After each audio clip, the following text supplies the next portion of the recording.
This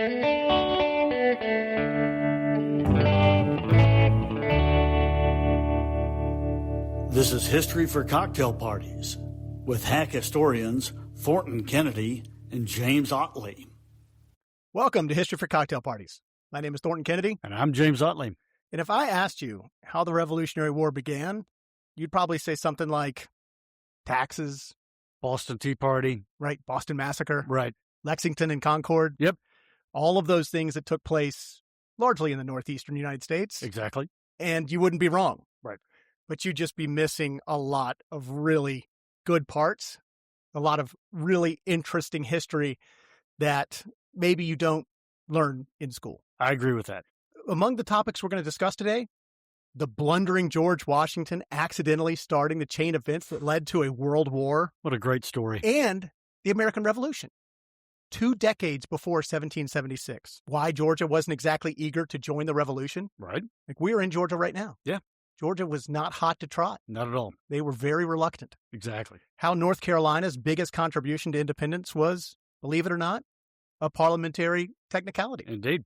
And why the Declaration of Independence almost didn't happen when it did. Exactly. So, History for Cocktail Parties, we're celebrating America's 250th birthday by exploring the Revolution through the stories hiding between the lines of the history books. That's exactly right, Thornton. Now, James, we had planned on doing this episode before the 4th of July. People might say you're a little late here. And you are entirely to blame. I am.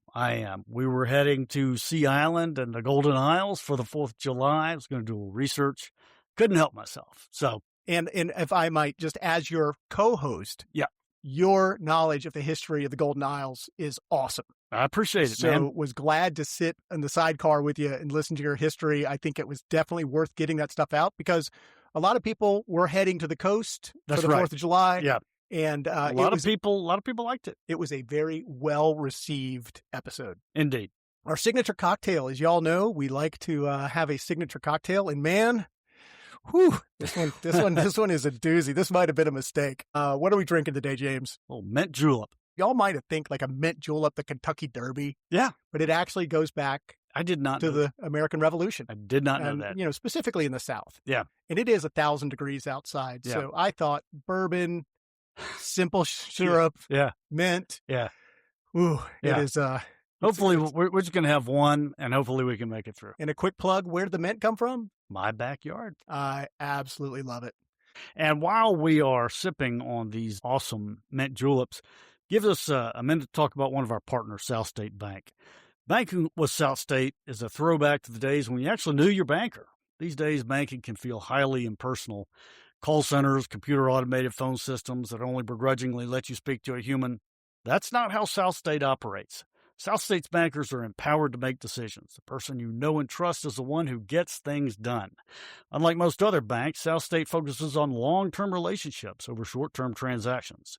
If you've screamed "representative" at the top of your lungs at your bank's automated 800 number one too many times, you really need to consider South State Bank. You can check out how South State Bank has you covered on everything from personal banking and mortgages to commercial and SBA loans, all the way to investing and wealth management at www.southstatebank.com. That's www.southstatebank.com. Or even better, to prove our point, speak to a banker directly at 404-444-0324. That's 404-444-0324. Now let's talk about a revolution. I don't know about you, but when I learned about the American Revolution, like in 5th grade, I thought basically, after that fateful shot in Concord, the one heard round the world, that, the colonies all jumped in, signed the Declaration, and they were off to the races, and that like all 13 colonies were 100% on board. That's how it's taught. Yeah. I might have remembered something about loyalists, the ones that were loyal to the crown, but basically, I thought everybody was a patriot, sang Yankee Doodle Dandy every day, and was gung-ho for America. But that's not how it was. The numbers tell a different story. Historian Alan Taylor estimated that 20% of the colonists, about 500,000, remained loyal to the crown. That's a pretty big number. Right. 40% were patriots and in favor of revolution, and 40% actually fluctuated based on their own safety, and family relationships. And I'd like to point out that the majority of the population, at least in the southern colonies, lived on the coast. Mm-hmm. They were the elites. That's right. And when you got further into the frontier, you encountered a different kind of colonist, what I will call the early libertarians. Okay, I like These were that. guys that were all about their own self-sufficient, Yeah. and that's where that 40% fluctuation really comes from, is that these guys, whoever was offering them the best deal. That's kind of the same thing in modern wars today. It is crazy how a lot of this stuff repeats itself. Exactly. Also, not all of the colonies were on board either. You mentioned Georgia. It was not for independence at all at first. And it makes sense. I mean, when the colonists of Georgia got here, they were the first new colonists on the East Coast in 50 years. Right. So when discord with King George arose, they were still very much connected to family and friends and, people back in England. If you take 1763 as the year things really started to go south, Georgia had only been around for 30 years. 1733. Right. Not a long time. Georgia had a thriving economy, sending silk back to England. So, why mess with that? I mean, it's almost like when maybe you and your older brothers were grounded at home and, they wanted you to sneak out and throw eggs at cars or whatever. But no, I'm just good staying in my room. Maybe you've got a new Nancy Drew book to read, fridge full of Capri Suns. And you're like, I'm fine right here. I don't want to get in further trouble with my parents, I mean, that's Georgia in a nutshell. They were fine with staying in their room, basically. I've got Atari in here. I've got a Capri Sun. Exactly. Why would I go throw eggs at the neighbor's house? Exactly. So, I mean, the Georgians, they weren't even upset with the Quartering Act, when they had these redcoats in their town and in their houses. That was a major thorn in the side of other colonies like Massachusetts. To Georgia, this was protection. So this was this was a benefit having them there, not a burden and not a symbol of oppression. Apparently, hundreds of Georgians along the colony's long border with their belligerent Native American neighbors even signed a petition in 1774 denouncing the Boston Tea Party. Oh, wow. And other acts of rebellion. So, I mean, they were really not into it, Just as a quick refresher, things started to go south after the French-Indian War in 1763. And James, if you'll allow me, I have a perfect little detour here. Absolutely. Because all of that starts with a 21-year-old George Washington. I love this story. This is in 1753. He's sent into the Ohio country on a diplomatic mission to tell the French politely to leave. Yeah. But it doesn't go as planned. No. Of course not. Within months, Washington's first, let's call it, less than polished military command helps ignite the aforementioned French and Indian War. Britain eventually wins, but at an enormous cost. Yeah. Parliament raises taxes on the American colonies to help pay the bill, and the rest, as they say, is history. Exactly. Talk about unintended consequences. 100%. So I'm going to tell you that story. Yeah.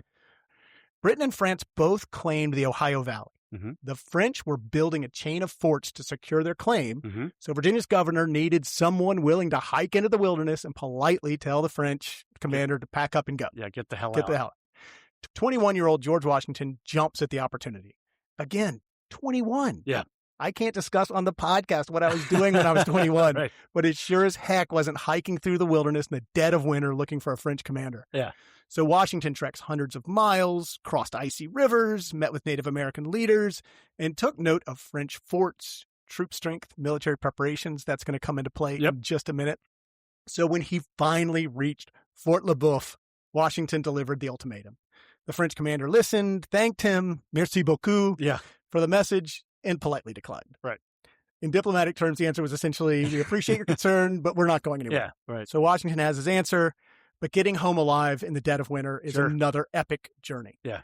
Then something happens that changes Washington's life. I did not know about this. Governor Robert Dinwiddie orders Washington's Journal of the Expedition published. Okay. It was printed first in Virginia, then it was printed throughout the colonies. Soon after it was republished in Britain. Almost overnight, George Washington became one of the best-known young officers in the British Empire. That's wild. Yeah, it's insane. So at just 22 years old, he was famous. Yeah. Like, famous. Right. And I don't think many folks, I didn't know that. I didn't either. So the following spring, I think because of the recon he had done, he's sent back to the frontier, this time with soldiers. Mm-hmm. His mission's vague, but he was ostensibly to defend Britain's claim to the Ohio Valley. And here's where things just get completely sideways. Yeah. It's May 1754. Washington learns that a small French force is nearby. He's guided by native allies led by, I'm going to hack this. I know. Tenachaharasan. Yeah, I think that's right. Tenachaharasan was known as the Half King. I'm just going to call him the Half King. Let's do that. The rest of it. Washington stumbles upon the French camp at dawn in the pouring rain. Yeah. brief firefight breaks out. Historians still argue over who fired first. Exactly. But it ends in a French surrender. Yeah. Then, in one of the most bizarre moments in the entire war, Washington's Native American ally, that aforementioned half-king, kills the wounded French commander Joseph Coulon de Jumonville with a tomahawk. I know. And if I can jump in here for a second, at this point, the French are saying, hey, we're a diplomatic party here, you know, and Jumonville is a diplomat carrying diplomatic papers. And, Washington's trying to sort this out. And while he's trying to sort it out, the guy goes over there and just hatchets him. George is, I'm sure, just like, what the hell did you just do? Yeah. So Washington, knowing that the French are going to retaliate, he hurriedly constructs a small fort nearby called Fort Necessity. Yeah. This is one of the great military blunders of all time. It's sat in a low, soggy meadow, surrounded by higher ground on every side. Yeah. It was rushed, poorly designed, and frankly, just a terrible defensive position. Yeah. So on July 3rd, 1754, again in the pouring rain, a much larger French force arrives, occupies the wooded hills overlooking the fort, and opens fire. Right. Washington had little choice. Yeah. He surrenders. Bad place to build a fort. And this is what ignites the French and Indian War. The surrender document, it's written in French. Yeah. Included language that amounted to an admission of responsibility for Jumonville's death. And that was the diplomat. And Washington didn't know that's what he was signing. He had no idea. Yeah. I mean, that's crazy. Yeah. And so this is, of course, the dude that's hacked to death by the half-king. Exactly. So whether young Washington... A French diplomat. French diplomat. So he says. Chances are Washington did not fully understand what he signed. Yeah, exactly. But the result is the French erupt in anger. Starts this war. So the incident at Jumonville Glen, which is how it's known, and the surrender at Fort Necessity ignited the French-Indian War. Within months, and this is crazy, Britain and France were fighting across North America. Soon the conflict spreads to Europe, Africa, India, the Caribbean, becoming what most historians consider the first true global war. The First World War. Yeah. Yeah. And all because George Washington didn't have control. Yeah. Didn't understand what he was signing. And before that, didn't have control of the guy he was his ally. And then we talked about the fact that ends up being the debt burden, doubles the national debt. Doubles the debt. Literally leads directly to the American Revolution. Right. And I'd argue George Washington, the commander he becomes, is largely a result of learning from his mistakes. Now, James, back to those damn taxes, because at the end of the day, that is something we did learn in school. You're exactly right. Britain's debt was doubled, and it turned to the colonies to try and get some of that money back in its coffers. And probably the most famous one that we all know about is the Tea Act of 1773. We all know how that turned out. Today's equivalent of $1.7 million worth of tea. I saw that number in your notes. Yeah, isn't that crazy? $1.7 million worth of tea. It's nuts, yeah. England is majorly ticked off by this. They shut down the entire Boston Harbor until the reparations are made. Coercive acts, called the Intolerable Acts by the colonists, follow after that. These taxes and coercive acts really set the colonists off. So if there's one lesson from all this, it's this. Taxes have a way of changing history. Fortunately, these days, there are much better ways to navigate taxes than starting a revolution. That's where our friends at HB Wealth come in. As one of the country's largest fee-only registered investment advisors, HB Wealth provides wealth advisory, investment management, and family office services to over 4,700 clients. With a mission of bringing unwavering financial peace of mind to the clients they are privileged to serve, HB Wealth delivers comprehensive advice and concierge-level care through a fee-only fiduciary approach. Investing includes the risk of loss, and past investment performance is not a guarantee of future results. Learn more at hbwealth.com. And we thank you, HB Wealth, for your support. Indeed. Now, back to these taxes and these coercive acts. So because of these taxes and coercive acts, the colonies instituted the first Continental Congress. This was 1774. It was in Philadelphia, lasted 2 months. It's basically an airing of grievances, nothing else, no mention of independence or anything like that. Georgia, not having any part of this. In fact, they did not even send delegates to this first Continental Congress. Georgia was facing a war with their neighboring Native American tribes and didn't want to jeopardize British support. Now, Georgia did elect delegates, and they say elect delegates, to send to the Second Continental Congress, which met a year later in May of 1775, after Lexington and Concord and the shot heard round the world. I say they elected them, at least. But when the time came to actually travel to Philadelphia, the delegates refused to go. So all of the Georgia parishes had not been representative. So I need to explain that real quick. Right. To elect these delegates to send to Philadelphia, Georgia had called this local provincial conference or Congress, but like 3 parishes in the colony didn't even bother to show up. So when the delegates that did get elected there, they didn't feel right about going to Philadelphia because they felt like they didn't represent the voice of all of the people of the colony.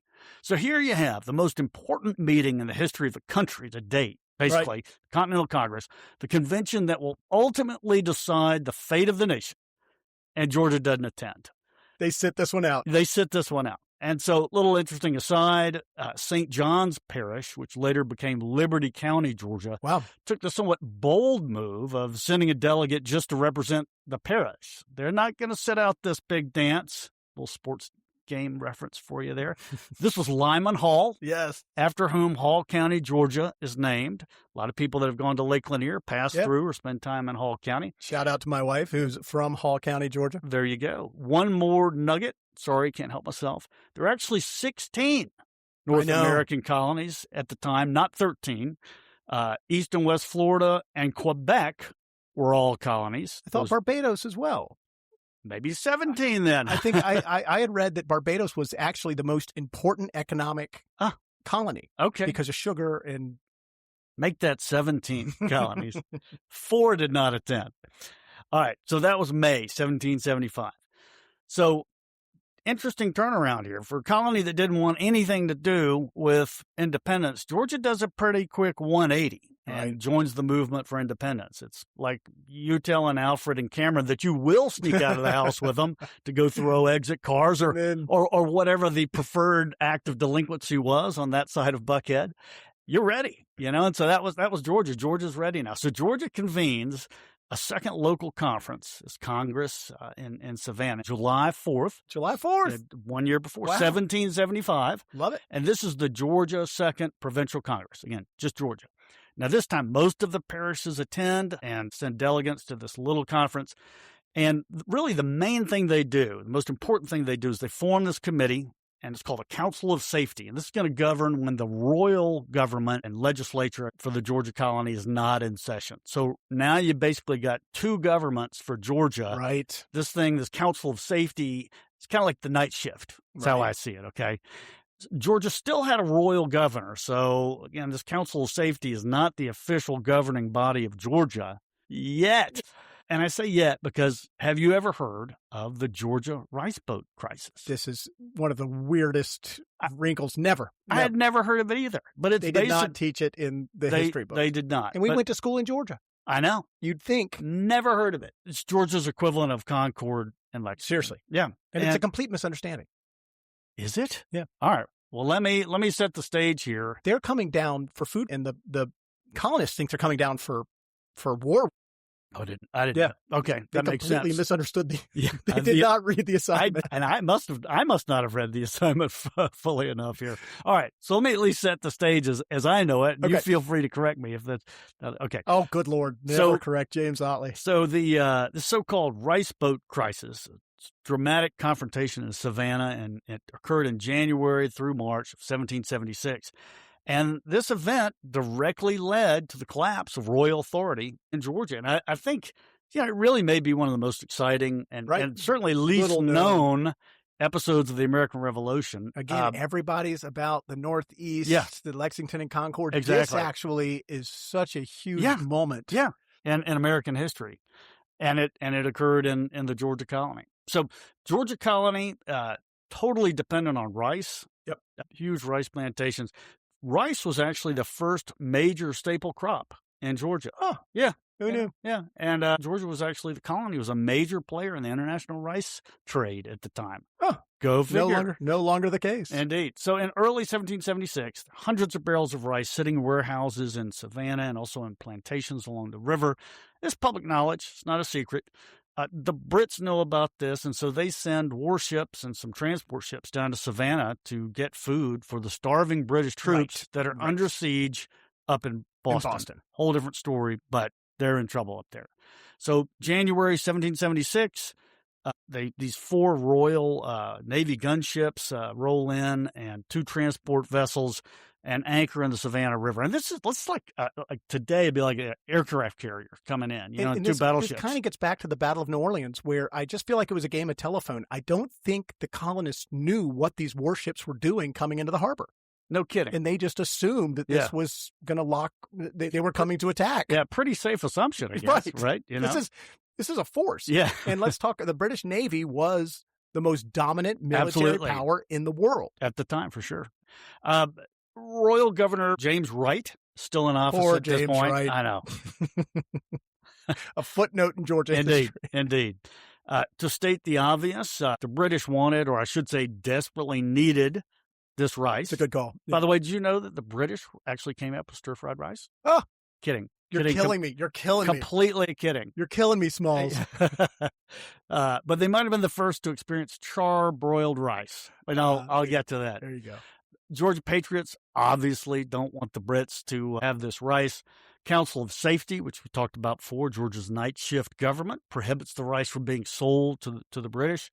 But Governor Wright, Royal Governor of Georgia, secretly helps arrange for rice to be loaded on the boats, the rice boats, and sent out to the British fleet. Not a good move. Not a good move. When the Patriots find out, they're royally pissed. Royally. Yep. Well done. And they consider this an act of treason against the revolutionary government. So on January 18th, 1776, Major Joseph Habersham, acting under the orders of the Council of Safety, arrests Governor Wright and places him under house arrest. It's a big deal. It's a huge deal. It really is. The colonists arrested the governor. Their royal governor. Yeah. It's one of the most dramatic moments in Georgia history, maybe even bigger than Herschel Walker leading the Bulldogs to the 1980 national championship. Well played. Yeah. And I mean, this is the royal governor, prisoner of the revolutionaries. And don't forget, the British warships are right there. Just, yards away. And just as a reminder, this is in January. 1776. That's exactly right. Way early. Yeah, indeed. 1 month later, or almost a month later, February 11th, Wright escapes from his house. Reportedly climbs through a window. He's got the help of loyalists, apparently. Yes. And he makes it to a British warship, and he's out of the picture. And so the royal government is no mas in Georgia. Patriots now officially control Georgia. Right. This is 6 months before the country declares independence. Isn't that crazy? That's awesome. Yeah. End of February. Rice boats are still loaded and anchored in the Savannah River. I wondered about this, like why the British didn't sail in, pack up the rice boats, and take off, and because it took them till March for this story to end. But apparently during this time there was a lot of logistics, there was a lot of rice. They were trying to assemble crews, and the Brits were also waiting for maybe some additional escorts for like some additional warships. They were worried about possible privateers as they sailed out of the harbor. Anyway, I don't know what the state of the colonists' navy was at that point. Well, privateers, though. Right. Pirates. So, you would have had these folks that you would have paid, but there was no navy, although you are going to get into the first submarine in a future episode. Indeed. Anyway, for a couple of weeks, these rice boats are still there. Again, for logistics reasons or whatever. And on March 3rd, 1776, the British sailors and some loyalists, they make their move, and they try to seize these rice boats. And I don't know how many of them are, but I get this idea that there's like 20 boats or so, like all kind of anchored together in the harbor. 300 Georgia militia and Continental troops opposed them along the Savannah waterfront. Shots are exchanged. Patriots set 2 ships on fire. Wow. Fireboats, and drift them over to the rice boats. Oh my gosh. Yeah. What a strategy. Yeah, indeed. One of them runs aground, but the second one reaches its target. No. Several of the rice boats catch fire and are destroyed. Pretty brilliant move, almost like the Great Locomotive Chase, how they push that burning boxcar back at the approaching. Who would have thought? Exactly. So, this was the charbroiled rice I was talking about. Comes full circle. Indeed. Thank you, James. You're welcome. The British did manage to carry away 10 rice boats and 1,600 barrels of rice. So, they got the rice. But the main takeaway here, though, is that it's the end of royal authority in the colony of Georgia. And so most historians view this episode as Georgia's Independence Day, not July 4th, So, and it's bigger than, it's not bigger than Lexington and Concord. Let's not muddy the water, but it is our Lexington and Concord moment. Yeah. That's when we break from British rule. Indeed. Indeed. Absolutely. So we've seen how a 21-year-old George Washington, for all intents and purposes, a brutal murder in a Pennsylvania wilderness, a war crime in today's parlance, and a mountain of British debt helped set the stage for the American Revolution. We heard about Georgia's reluctance to join in the incredible rice boat crisis, Indeed. which nobody knows. So next episode, we're going to get into more of American history here on the occasion of the 250th anniversary. If you like what we're doing, please hit that subscribe button. That really helps us out. We sure do appreciate your listening.